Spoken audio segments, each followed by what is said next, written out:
Welcome to the Next Mountain podcast, where we meet exited founders and leaders turn transition into purpose and impact. Today, we're speaking to Moëd, who is a serial entrepreneur whose career spans publishing, logistics, and storytelling. Roy started during the 1978 recession without formal qualification. He built an airline catering company starting from 2 people into a £100 million enterprise before exiting in the mid-90s. Inspired by his father's story, he later founded Lifebook Memoirs, which has since produced over 2,000 private autobiographies, preserving legacies for generations.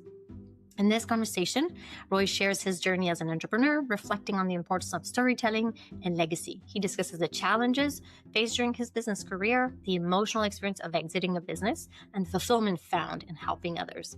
Roy emphasizes the significance of purpose in entrepreneurship and the potential for making a positive impact in the world. He also highlights the value of personal stories and the connection they create across generations. So without further ado, let's get started. So hi, Roy. Welcome to Next Mountain. Hi, good to see you, Natalie. Thank you for being here with us. Yes, thank you. Yeah. So before we dive into this conversation, we'd love to know why is it important to you, this conversation? I think it's essential to have conversations that actually preserve some of the memories and stories and decisions that we take. We're so in the moment. We live in the moment. We live in those sort of 8-second bites on social media and stuff. And we never actually stop and take the time to reflect on what's happened. And it's only when you get to have a conversation do you think it was good or bad or indifferent, but that something real did happen. Because it's always about what am I going to do tomorrow? How am I going to get through today? Well, thank you for taking that time, Roy.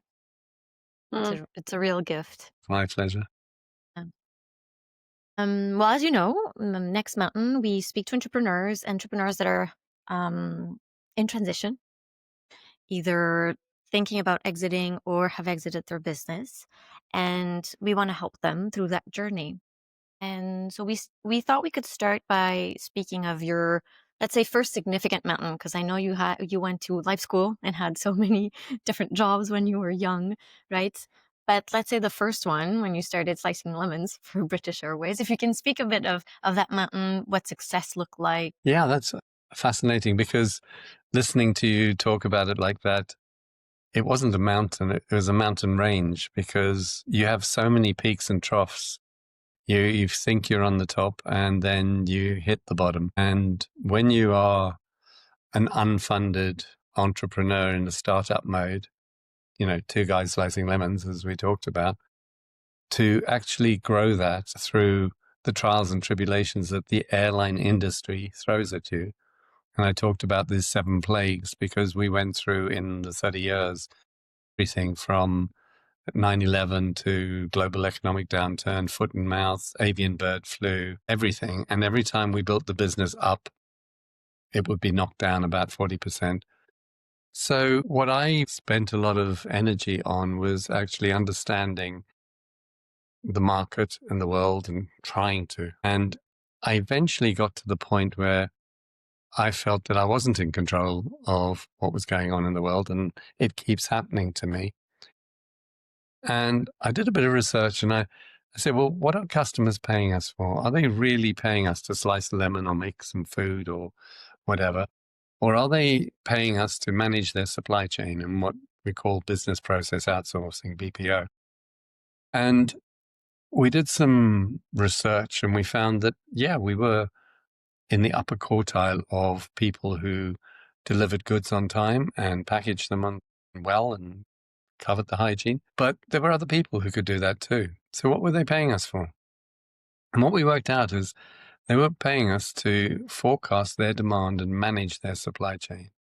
So an airline like American Airlines, or in those days even Pan Am and TWA were clients, they would want to have the same product for their marketing globally, and they would want it delivered to the kitchens that were going to supply them. And they needed a partner that could work out how many margarita pizzas do I need in 18 countries in Europe, and to get them from the factory Pizza Uno in Chicago, order them in time, get them in, and have them in a warehouse so that we could deliver them to these 18 places around Europe. And then at the end of the month, run out and start the next pizza, the different product, because the menu changed. So forecasting that was incredibly complex. So as a company that started with two guys slicing lemons, we now were selling BPO and supply chain process. And we developed our own in-house forecasting system, which was pretty sophisticated. It was very sophisticated, but it was Excel. It wasn't what there is today. And that enabled us to outsource everything.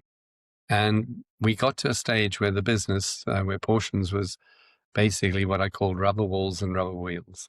So we could get a contract tomorrow and double our turnover. And we could, because we were outsourced, we could find ways of doing that. Or we could lose a big contract tomorrow and shrink. And we went from 2 people to 600 to 32 when we eventually exited the business in 2008 by always being nimble and flexible enough to do that. And I think that teaches you a lot for other aspects that you have to deal with within any business you get involved. Mm. So when you talk about you got to 32 people when you exited, how long was the like from the 600 people to 32 to you exiting? What were the major like plot points or phases, both what was going on in your business and in the industry, but also internally?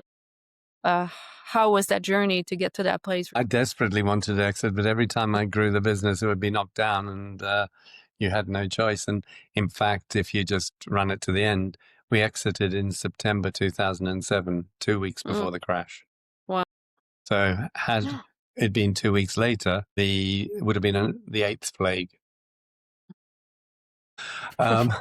Yeah, I desperately wanted to exit, desperately because I'd spent 33 years doing it and I'd grown it literally from 2 people. We grew from 2 people to 600 and we were in Paris, Amsterdam, London, the north of England and JFK in Newark, not JFK, Newark. And during that journey, we realized we didn't have to make all the food.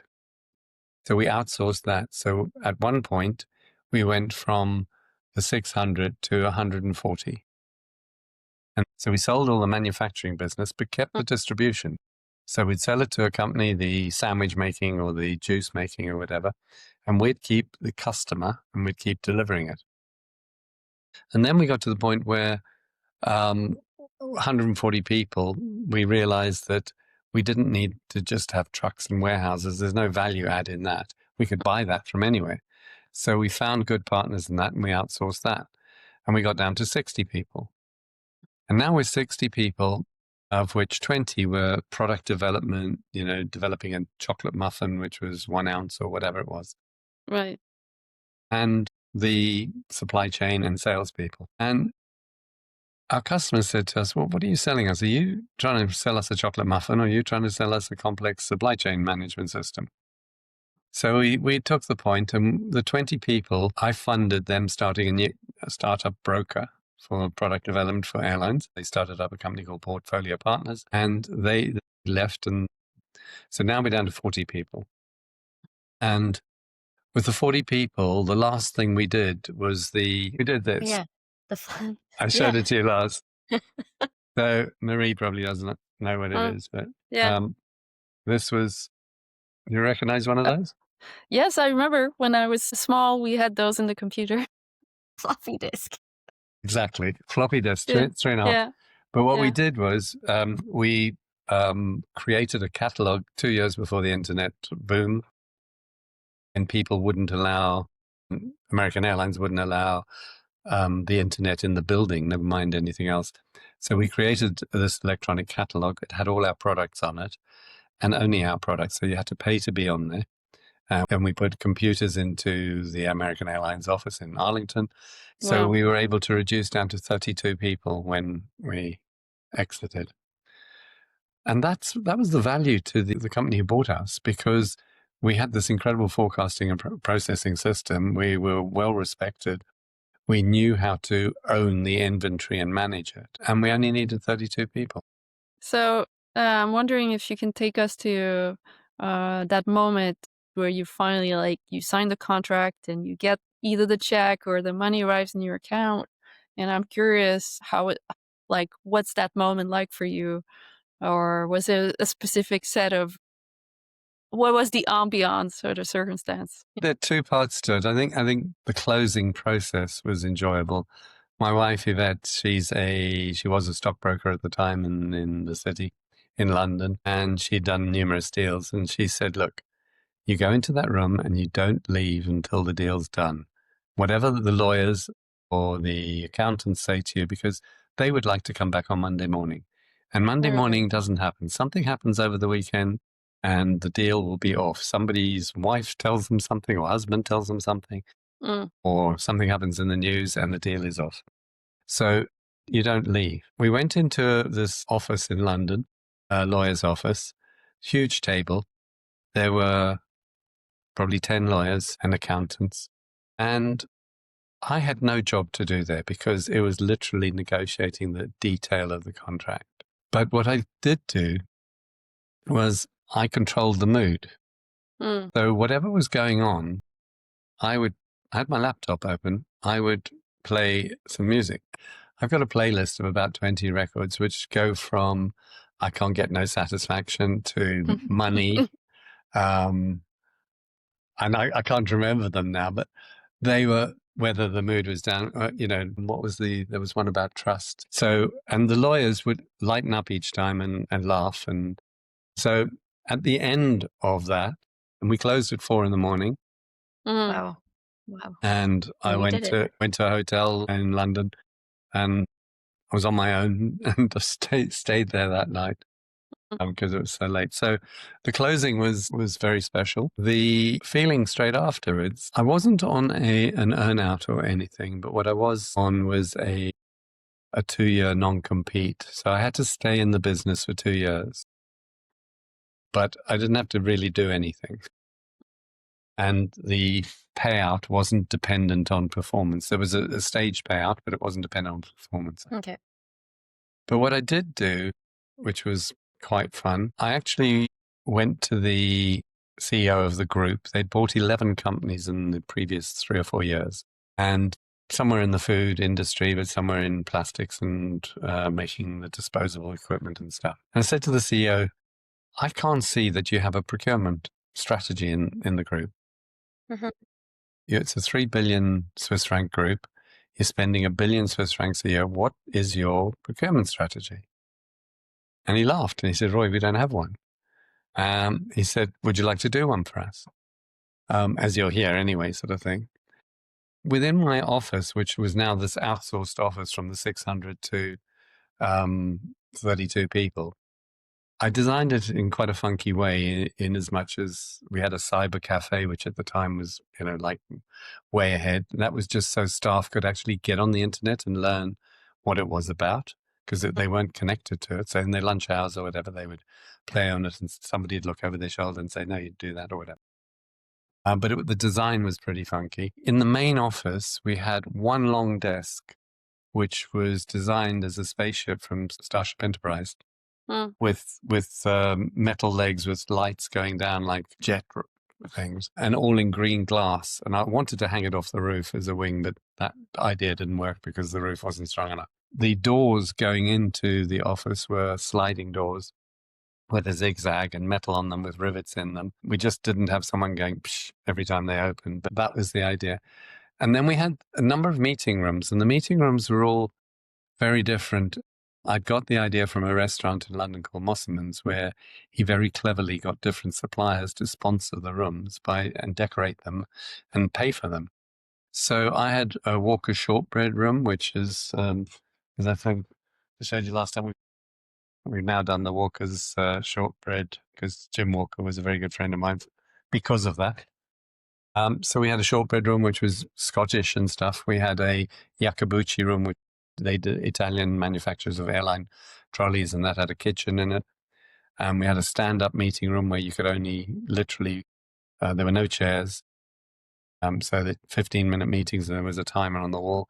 We had another one where there were chairs, but they were really uncomfortable, square plastic chairs, so you didn't have too long a meeting. But the favorite room was our white room. And this was a room with really funky, modern chairs, semi-moon shaped tables, and they were all white. And the floor was white, and the walls were white, and the ceiling was white. And you weren't allowed to come in with pen and paper. There was a box on the table, which was white, and in it were a load of pens, colored pens, dry marker pens, and you could write anywhere in the room, on the floor, on the wall, on the ceiling, etc. So that was the brainstorming room. That was the innovative, the creative room.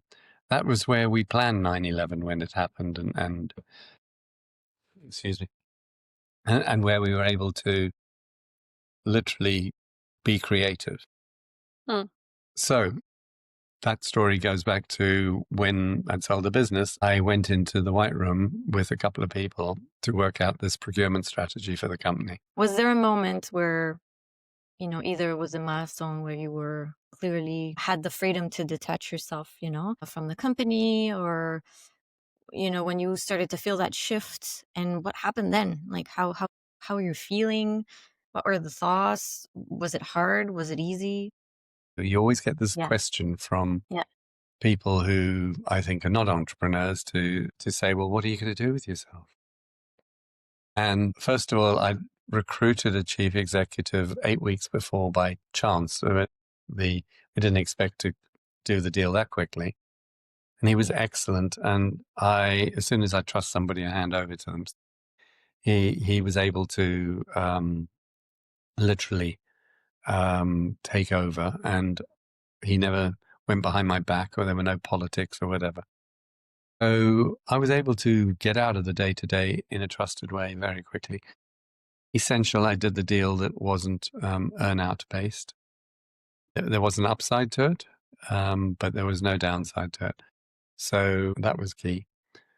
And I think I am always busy, and it is part of the disease of being an entrepreneur. You can't even today with Lifebook and working as hard as we are. People say to me, "Well, what would you do if you stopped?" I have a dozen ideas. Terrible.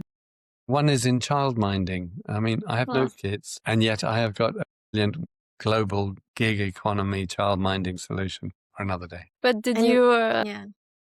I would imagine, after you, wrapped up helping your company and you left it off, I couldn't assume that you just went to your country estate and start playing golf. So was there a middle part where you were restless, or you were like, and then maybe you could take us to the starting of Lifebook and what you're doing now? How was that process? Well, Marie-France, you couldn't be more wrong. I immediately, because I had taken up polo at the age of 50, having never been on a horse. I took up polo at the age of 50.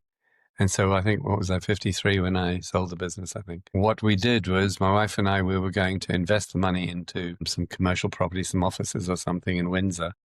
And this polo farm came on the market in Windsor, which was 45 acres. My wife was big into horses and big into dressage. And we went to see it, and it was very close to Heathrow.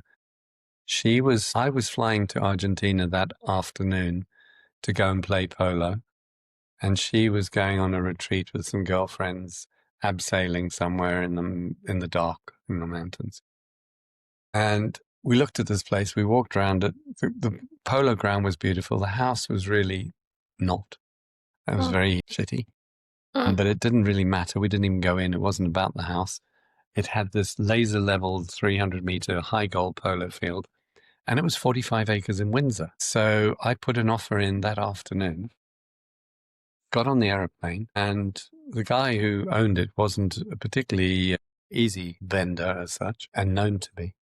So I got into the aeroplane, and I landed in Argentina, and the polo manager who was a friend who was training me, picked me up at the airport, and we're driving back on this long, dusty road, pull into a cafe for some food. And my phone rings, and it's the agent. And he said, "I'm afraid your offer's not acceptable, but your wife said you'll go higher." Oops. I was screwed. So we ended up doing the deal from that cafe for £50,000 more than I'd offered, and I think I could have got it for. And that then became, when I got back, for several years, that was my focus. I turned it into a polo club. I played polo all around the world. I played on snow instead of Prince Harry in Closters. I played in Argentina, in Rio, in South Africa, in France, in Deauville. And I was living the dream. I took up flying when I turned 40, flying my little plane and going to, doing one tournament one weekend in London, playing with this Brazilian girl who was on my team. And we played a tournament in the morning on a Saturday, flew to France, to Versailles, to a party in the afternoon, partied all night, flew back in the morning on the Sunday to finish the tournament. So, I wasn't just the entrepreneur back into work. No. Yeah, You but took it's some time. yeah, but it's a thing that I've seen a lot of ads, a variation of someone who just sold their business, or they're transitioning out of an executive role and like, well, I just bought some land, I want to start a farm, and there's this very common arc, which is like connecting to something that's tangible and that's connected either to animals or to the land, and to do something also in the body, because that's something that's fun, but also in the body, because especially when you experience a lot of stress, you're in this position, it's very demanding mentally. And then to go back to like, I'm going to build a house, I'm going to work with animals, I'm going to move some dirt. I guess all that polo and building that club was This something like gets that to for the you. point that you're talking about in transition, and what does it mean to transition? And I think for the three kinds of people within the ecosystem that I sort of work, there are people who inherit a business from dad or mum or whatever, which are the inheritors, and we call them the LSCs, which is Lucky Sperm Club. And I say that fondly. There are the hired guns who have got big corporate jobs and run Were huge hired. companies or whatever, who also Hated that term. That's what I was. Hated that term. And it's the corporate executive who also, they end up with equity and they exit. They're still exiting in the same way. And then there are the entrepreneurs, and many of the hired guns within the group that I exit and then want to become an entrepreneur. And that's not an easy transition, because they're used to all the corporate stuff. Natalia, you must have had all of that. They're used to all the perks of having a big job, and then they're doing a startup. Yeah. Yeah, and you rarely start from the ground, so you actually have no clue what it is.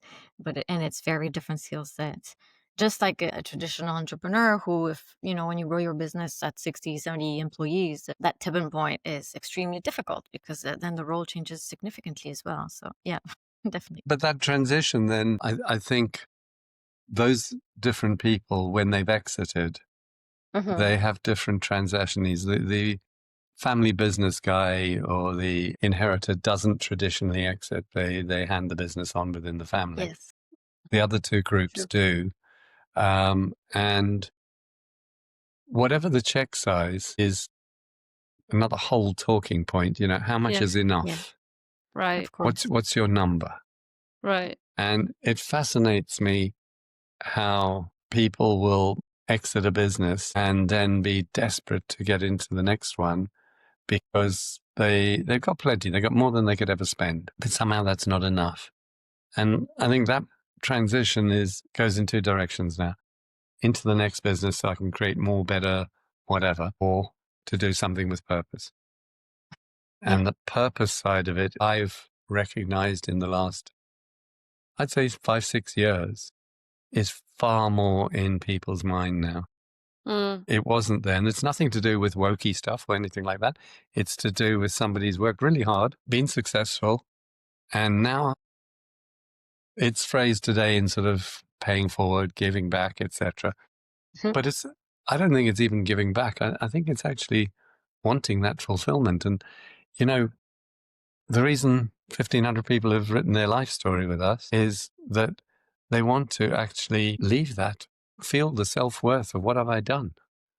Yeah. When we started at the beginning of the conversation saying, that there's no one there to tap you on the back and say, well done, you've got to stop and reflect.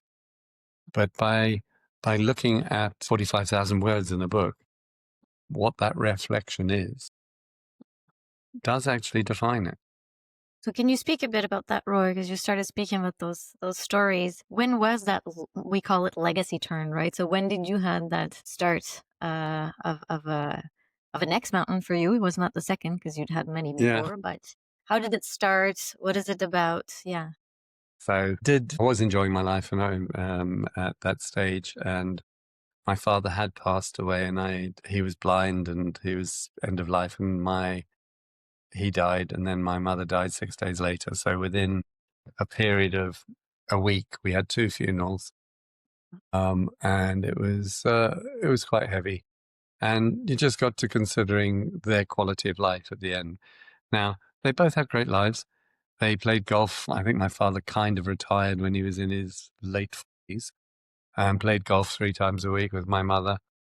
They smoked 60 cigarettes a day each. Wow. They drank every day. My mother would have a brandy and soda every night. They didn't drink excessively, but they'd always have wine and always. Yeah. And they lived to 86. So, you can't complain with that. But we talk so much about longevity today, and yet it's health span that's important, not lifespan. You're right. And All right. we don't want to live longer in poor health. Want to actually enjoy the years that are with us. And with the more we age now, and you guys are a lot younger than me, you'll live a lot longer, and people will live to 100, 110, whatever, regularly. What are you going to do with the last 40, 50 years of your life? And if you lose your partner, what are you going to do if that's important within that? Will you find another one? How will you actually have some meaning when you get up every morning? What are you going to live for? One of the talks that I give is called Inspiring Your Parents, a Project to Live For. And that's what the beginning of this was. It wasn't about the book. It was about Kathy, my assistant, going to visit him every week and interviewing him for the book. I didn't want the book. I thought I knew all his stories. I'd heard them all before, which is untrue because when I read it, there were stories I'd never heard. But what I wanted him to do was to look forward to her visit, to have someone who would listen to him and not say, "Dad, I've heard that before," and shut him down. And to have someone who said, "What happened next? And how did you feel about that?" Questions which a child can never ask their parent.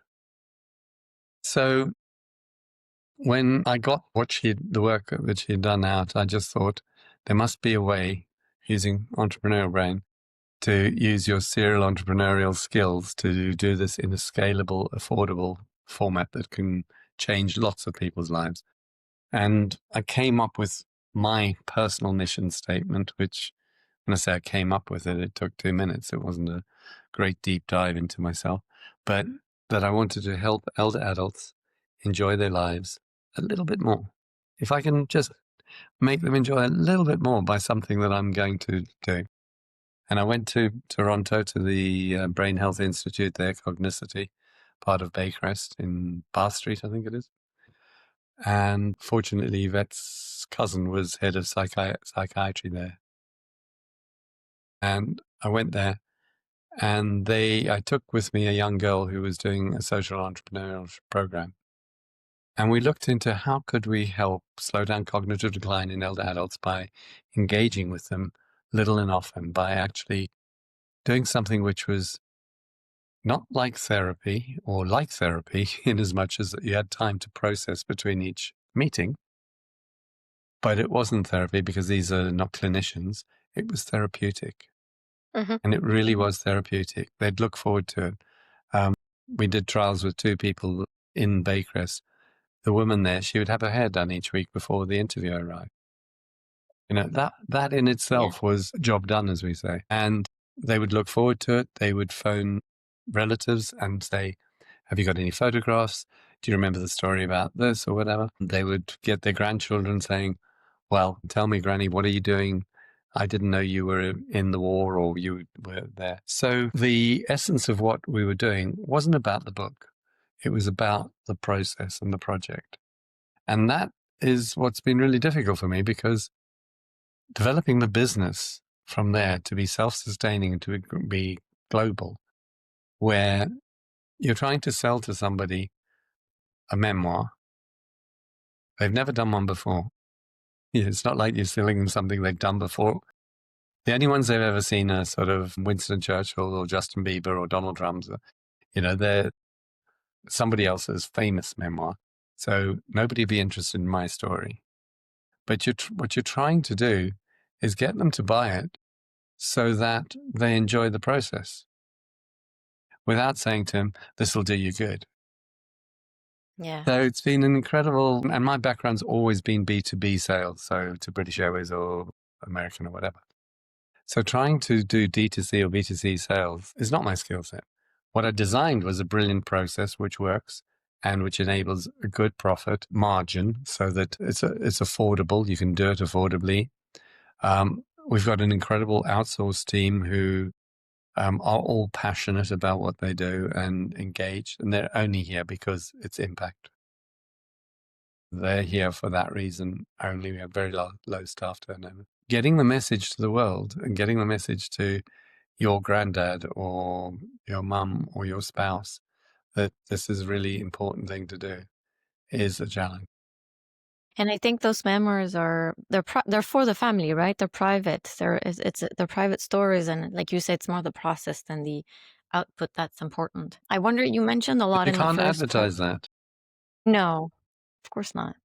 And we're actually very trained to see the output and not so much the process, and actually to make the process as lean as possible. But in this case, the value comes in the process. That's very interesting. We had one guy. He was a professor of marketing. His book. Nice. Normally there are 12 interviews in every meeting at Lifebook. That's the process. He had 75. Wow. He was loving the process. All right, just dropped it on the floor. Yeah, he was loving the process and he was enjoying it, and he enjoyed the meetings with his interviewer, and the interviewer was really enjoying it, and he was paralyzed from the neck down, and his power of attorney, who had control of all his money, said, Roy, please don't stop him doing it. He's got plenty of money. He's loving doing it. Yeah, but we can't make him take another 6 interviews. It's wrong. But he's enjoying it. Yeah. So What's wrong about that? How interesting. And yeah, you mentioned a lot of value as your North Star in your first mountain. You were always wondering, like, what's the value I bring, and pivoting and changing. And I'm wondering, how do you see that shifting in the second mountain that you are leading now? What's the value? How do you see that shifting from to, and having value as a core concern?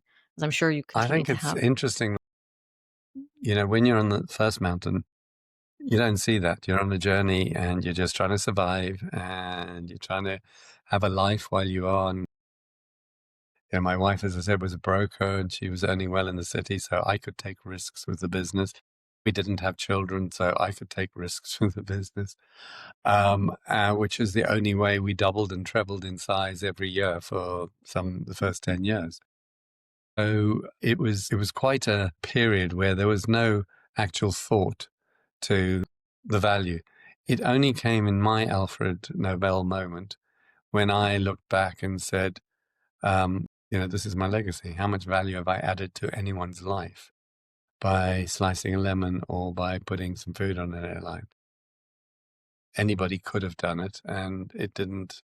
Yeah, you did things well. You were very innovative. I was a bit of a leader in the industry. I was president of the Trades Association and head of innovation for 11 years within airline catering. So there was plenty of that. But all of that, I don't think, is a value add. The need, the sort of to move to where I am today, it was that journey of a little guilt for my father and thinking I could have done more. And it was literally the thought, how can you use your so-called entrepreneurial skills to make a difference in this area? And I do that frequently. I enjoy that. We have, I'm sure you have in Canada, but we have food banks in England. 2.1 million people in England depend on food banks. It's ridiculous in this day and age to have that.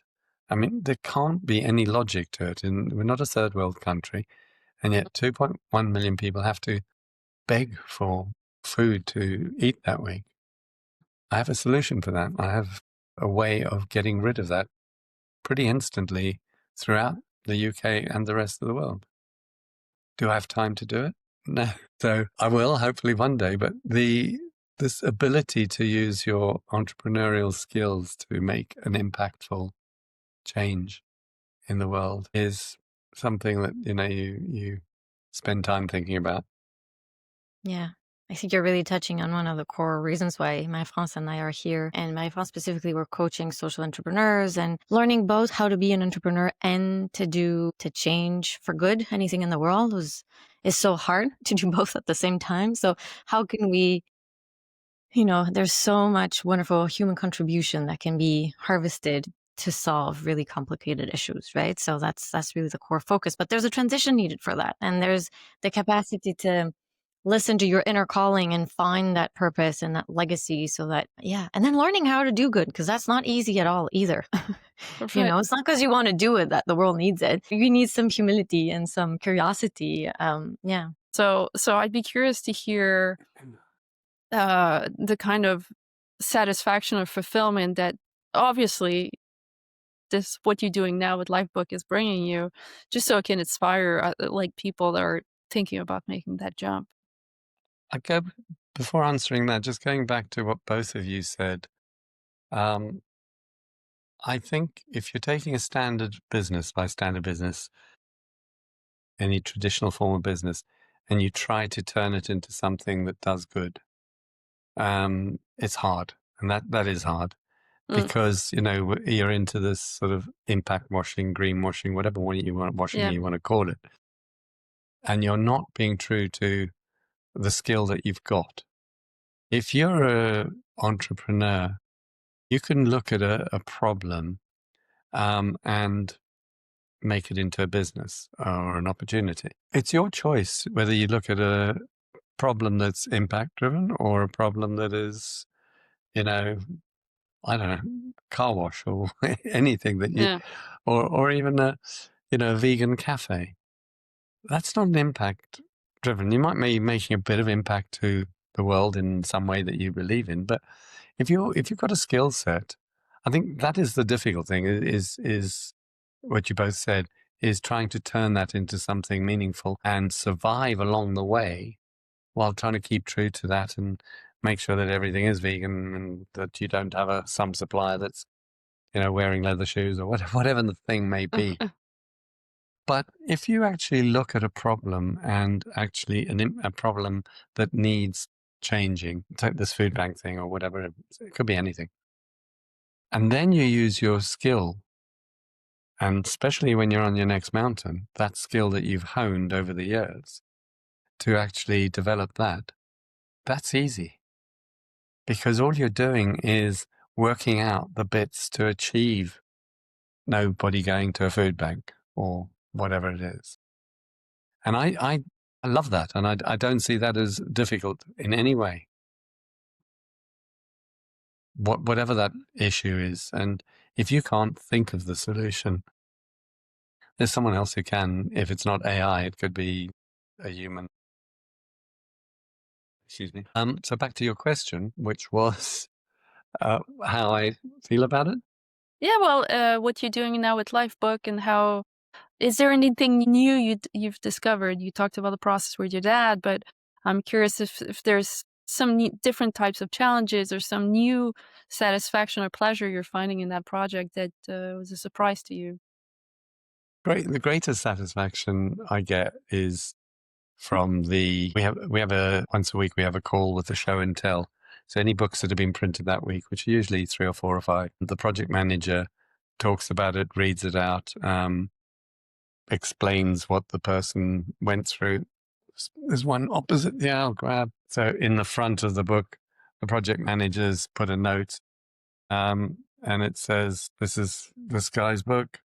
He says, gifted project from his daughter, born in China, escaped to Hong Kong, attended Berkeley, Harvard, MIT, started his own company, invented 60 or 70 patents, described his Chinese family ancestry, sketches back 40 generations, born in Shanghai in 43. Over time, he began working on wearable computing technology, and his company is currently producing smart glasses. He's now 80, lives in Boston with his wife, 2 high-achieving children, blah, blah, blah. That's a summary of that person in that book. When you know that he's 80 now, and his life is down, recorded, and those children and grandchildren will know that journey that he went through. And we've made this possible. And you get all these project managers talking about these people. We had a visit about a month ago from, I've happened to have picked a Chinaman and a Vietnamese, this lady. And on my LinkedIn profile, it's the highest number of impressions and likes. She came and visited us. She lives in LA. She's 82 something. She went back from America to Saigon to pick up her kids as it was collapsing. And literally an hour after she left in a helicopter, Saigon was bombed. And she was going to stay there with one son because he was 18 and they were trying to send him to Cambodia. And she managed to force herself into the American embassy and persuade them, because she had his papers, that he wasn't and he shouldn't. She talked to him and she decided other kids can go back. I will stay with him because he's not going to die alone in Cambodia. I'll go to Cambodia with him. She came here for 6 days. She went to visit her project manager, her editor, and her writer here, project manager and editor. She brought them presents. She brought us all presents. She paid for this project. It was no favors. And she said, look, I wanted to see the people who made it happen. And she stood in the kitchen there. We made her a nice lunch. And she was just so sweet and so, thankful for that journey.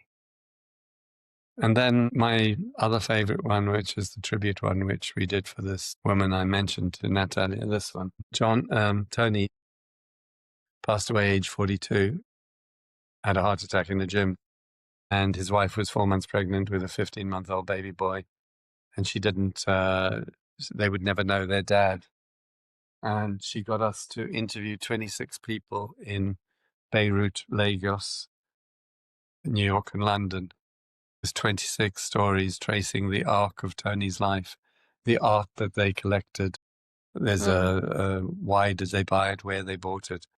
There are texts at the back that he sent her when he was trying to date her. And she only had 3 copies made. Those are they're in a safe for the boys until they're 10. And she messaged me. We did this about 6 years ago. She messaged me last week and said, that they're growing into real young gentlemen. And if there's anything she can do to help us, promote us or whatever, because surviving spouses really struggle with the grief and the need or some form of tribute and the fact that they're going to move on and their kids will always, it was her words, if I say something about their dad, they'll think it's just because I was in love with him. But if somebody who grew up with school with him says it. And then just the last example was a guy, in fact, I just happened to have both his parents. Yeah, we did, again, 7, 8 years ago. The books were a bit different then, but we did them. It's a couple in Scotland and they did a Scottish TV ad for us. And he just sent me a text out of the blue saying, Roy, I'm sitting here now. My mother's passed away. My father's starting to get dementia. And I'm watching him. He's walking around the house holding his book and he's reading it and he's pointing at pages and pointing at pictures and asking questions. He said, his text was headed unintended consequences. He said, I'm sitting here with a tear in my eye. Thank God you let me do the Lifebook with you. So that's my payback. That's so beautiful. Yeah. You can see very tangible impact. And I'm wondering, there's so many questions I have, but I'm going to choose because we have a time constraint. But there's one, because you've mentioned Because I'm talking too much. No, not at all. But you've mentioned you inspire entrepreneurs to take that legacy turn, right? To go from a first mountain of success to a legacy success. So I'm wondering, what would you you like to tell yourself when you were at that time? You know, what were key maybe things you'd like to inspire the entrepreneurs that are listening to us? There's a couple of things there. One is that I tend to recognize entrepreneurs who are doing something similar, and I latch onto them, I support them. There's a guy called Chamal who started a charity called Change Please, and training homeless people to be baristas and then putting them into places and giving them jobs and getting them away from homelessness. And his story is fabulous.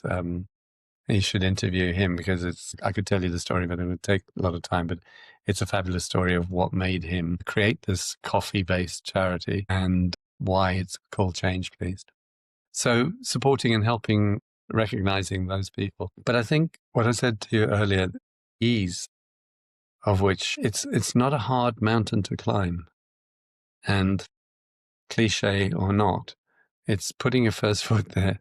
It's that step. And making a difference, you only have to, again, it's cliche, you only have to make it to one person. Every one of these books impacts the whole family, touches, and as yet unborn grandchildren and future great-grandchildren and whatever. My wife and I did a lot of work for 10 years. We did a lot of work with the homeless in London. Every Christmas for 10 days, we would basically spend from the 20th to the 30th of December running the transport division of Crisis for Christmas in London with 400 volunteers and 100 vehicles. And we'd be moving people around London, taking them for methadone, picking them up and taking them for lunch and whatever. What was incredible was the people themselves. You know, the reason we were doing it there, but for the grace of God, go any of us, because, you know, your son has leukemia, you lose your business, whatever, any trigger, and you can end up in not caring about yourself.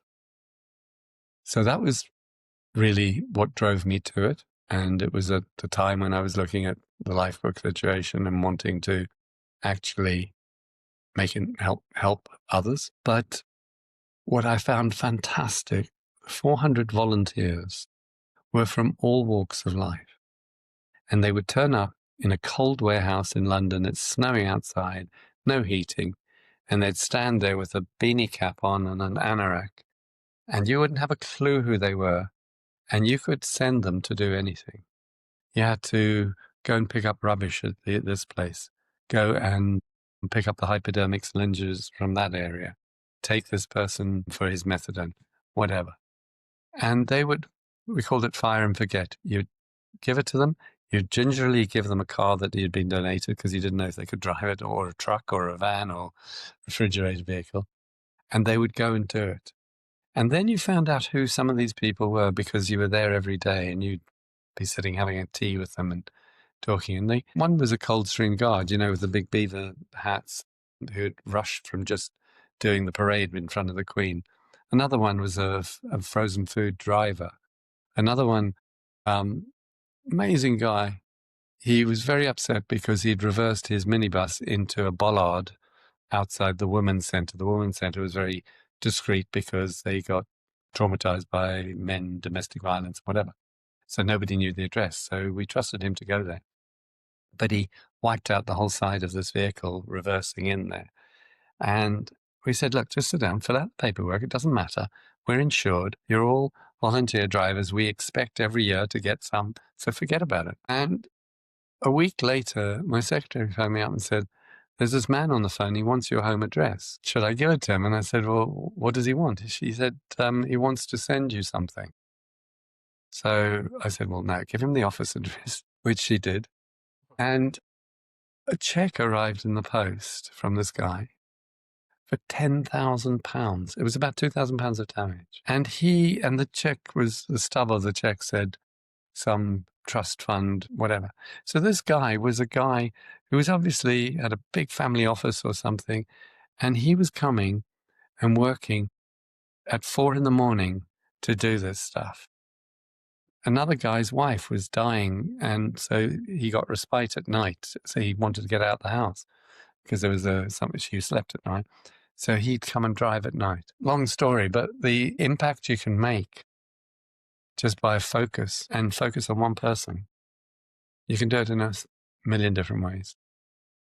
Well, thank you so much. You've been so generous with us and with your time and with your stories. It's been lovely to learn all of this from you. If people want to find you, it's on the Lifebook website, or they can find you. Lifebook Memoirs. Yeah.